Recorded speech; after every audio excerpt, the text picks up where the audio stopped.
तो क्या आपको भी स्ट्रीट फूड की क्रेविंग्स होती है? तो बस तैयार हो जाइए, क्योंकि आज मैं आपके लिए लेकर आई हूँ एकदम क्रिस्पी और मज़ेदार आलू टिक्की चाट की रेसिपी, वो भी बिना फ्राई, बाहर से करारी और अंदर से एकदम नरम। तो चलिए बनाना शुरू करते हैं ये हेल्दी, टेस्टी और देसी स्टाइल चाट की रेसिपी, जो कि आपके घर वालों का दिल जीत लेगी। क्रिस्पी आलू टिक्की बनाने के लिए यहाँ मैंने लिया है आलू, ये जो है बेबी पोटैटोज़ हैं। तो इसे मैंने अच्छी तरह से वॉश कर लिया है। तो इसे अब हम बॉईल करेंगे। आप इसे चाहे तो कुकर में भी बॉईल कर सकते हैं। कुकर में आप इसे 1 या 2 सीटी आने तक बॉईल कर लें। तो यहाँ मैंने इसमें थोड़ा नमक भी ऐड कर दिया है। तो देखिए हमारे आलू जो है बहुत जल्दी सॉफ्ट हो गए हैं, क्योंकि ये छोटे आलू हैं तो बहुत जल्दी सॉफ्ट हो जाते हैं। तो इसे अब हम निकाल लेंगे और इसे हम थोड़ा सा ठंडा होने देंगे। जब ये थोड़े ठंडे हो जाए तो इसे हम इस तरह से थोड़ा सा ऊपर से हम इसे प्रेस करना है, ताकि ये थोड़े फ्लैट हो जाएं। आप कोई भी प्लेट या कटोरी लेकर इसे इस तरह से ऊपर से प्रेस कर दें, तो ये इजीली प्रेस हो जाते हैं और इस तरह से देखिए फ्लैट हो गए। तो इसी तरह से हमें सारों आलूओं को फ्लैट कर लेना है। चूँकि ये बेबी पोटैटोज़ हैं तो इसके छिलके भी एकदम पतले होते हैं। तो यहाँ मैंने सारे आलूओं को फ्लैट कर लिया है। तो चलिए अब बनाते हैं एक स्लरी। तो इसके लिए मैंने लिया है 2 चम्मच कॉर्नफ्लोर और साथ ही इसमें लेंगे 2 चम्मच चावल का आटा। चावल के आटे की जगह आप मैदा भी ले सकते हैं।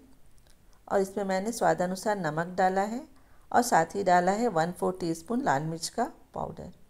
अब इसमें हम थोड़ा थोड़ा पानी डालकर इसका एक सेमी थिक जो है हम स्लरी बनाएंगे। इसे हम बहुत ज़्यादा पतला नहीं करेंगे और ना ही बहुत ज़्यादा गाढ़ा रहेगा। तो थोड़ा थोड़ा पानी डालकर इसे अच्छी तरह से मिक्स करेंगे। तो देखिए इसकी स्लरी जो है, इसकी कंसिस्टेंसी ऐसी ही होनी चाहिए, ना तो ये बहुत ज़्यादा गाढ़ा है और ना ही बहुत ज़्यादा पतला है।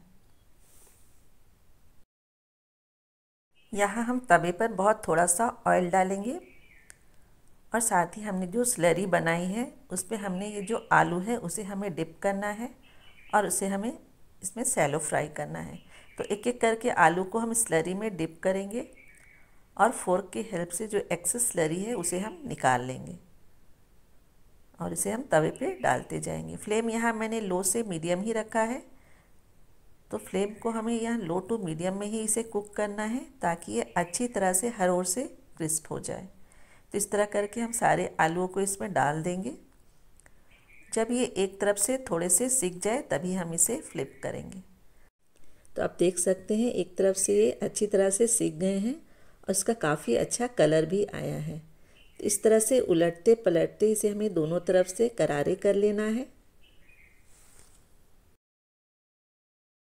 तो आप देख सकते हैं कि बिना फ्राई किए हुए हमने कितने क्रिस्पी आलू की टिक्कियाँ बना ली है। तो ये बहुत ही क्रिस्प बनते हैं दोस्तों। तो आप इसे इस तरह से एक बार ज़रूर ट्राई कीजिए। तो यहाँ मैंने 1 कप जो है मटर, जो है पीले वाले मटर, इसे मैंने रात भर के लिए फूलने के लिए रख दिया था। और साथ ही मैंने 2 टमाटर लिए हैं, तो इसे हमें रफली चॉप कर लेना है। और यहाँ से मैंने 8 से 10 लहसुन की कलियाँ ली हैं, 1 हरी मिर्च है और 1 इंच अदरक का टुकड़ा है। तो इसे सब हमें ग्राइंड कर लेंगे। तो चलिए इसे ग्राइंड कर लेते हैं।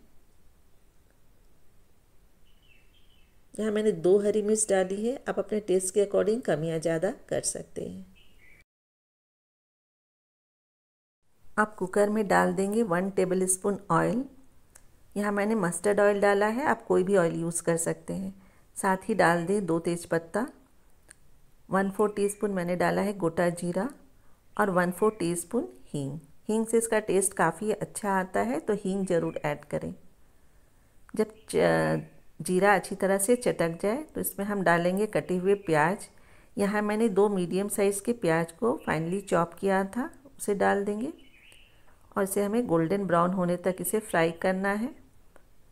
फ्लेम मैंने मीडियम ही रखा है। तो देखिए प्याज भी गोल्डन ब्राउन कलर के हो गए हैं। तो यहाँ हमने जो टमाटर का पेस्ट बना के रखा था उसे हम डाल देंगे और इसे अच्छी तरह से हमें भूनना है, जब तक कि मसाले जो है वो तेल ना छोड़ने लगे। जार में थोड़ा सा पानी डालकर इसमें ऐड कर देंगे और इसे अच्छी तरह से हमें भूनना है। तो सबसे पहले इसमें नमक ऐड कर देंगे, तो स्वादानुसार नमक डाल दें। हाफ़ टी स्पून हल्दी पाउडर डाला है, हाफ़ टी स्पून लाल मिर्च का पाउडर डालेंगे और साथ ही हाफ़ टी स्पून मैंने डाला है इसमें काश्मीरी लाल मिर्च। 1 टीस्पून धनिए का पाउडर है और साथ ही हाफ़ टी स्पून भुने हुए जीरे का पाउडर डालेंगे।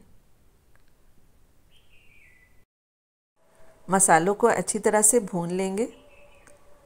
यहाँ मैंने इसमें हाफ़ टी स्पून कसूरी मेथी को डाला है, तो हाथों से इसे क्रश करके डालें। देखिए मसाले जो हैं वो अच्छी तरह से भून चुके हैं। तो अब हम इसमें अपने मटर को डाल देंगे। मटर को भी मैंने मसालों के साथ 1 मिनट तक भून लिया है। तो अब हम इसमें पानी डाल देंगे। तो मैंने यहाँ थोड़ा गर्म पानी ही इसमें ऐड किया है। तो पानी जो है वो मटर के लेवल तक मैंने डाला है और इसे हमें 4 से 5 सीटी आने तक कुक कर लेना है। इसमें डाल देंगे 1/4 टीस्पून गरम मसाला पाउडर और एक बार मिक्स करके इसे कवर करके हमें इसे लो टू मीडियम फ्लेम में 4 से 5 सीटी आने तक इसे हमें कुक कर लेना है। तो फ्लेम को मैंने मीडियम कर दिया है।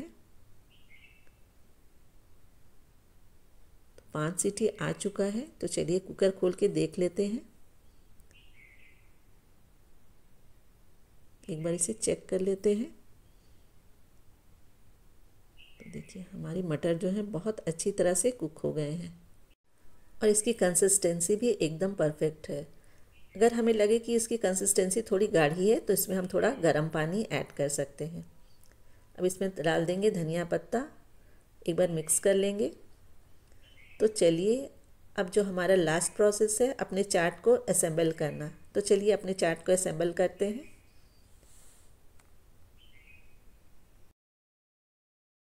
चूँकि हम स्ट्रीट स्टाइल आलू टिक्की चाट बना रहे हैं तो इसे हम उसी तरह से रिप्रेजेंट करेंगे। तो यहाँ मैंने दोने लिए हैं। इसमें हम एक एक आलू की टिक्की ऐड करेंगे और ऊपर से डाल देंगे थोड़ा सा काला नमक और साथ ही चाट मसाला। अब इसमें हमने अपने छोले को डाल देना है और ऊपर से मैंने फिटी हुई दही डाली है। दही में मैंने थोड़ा नमक और थोड़ा चीनी ऐड किया था। तो बस उसे ऊपर से अच्छी तरह से पोर कर देंगे।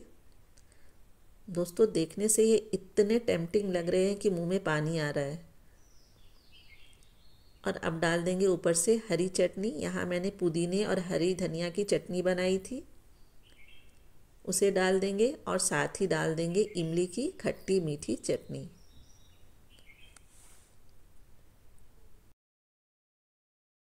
साथ ही ऊपर से डाल देंगे महीन कटा हुआ प्याज, धनिया पत्ता और हरी मिर्च। साथ ही इसमें डाल देंगे बारीक सेव और इसे गार्निश करेंगे अनार के दानों से।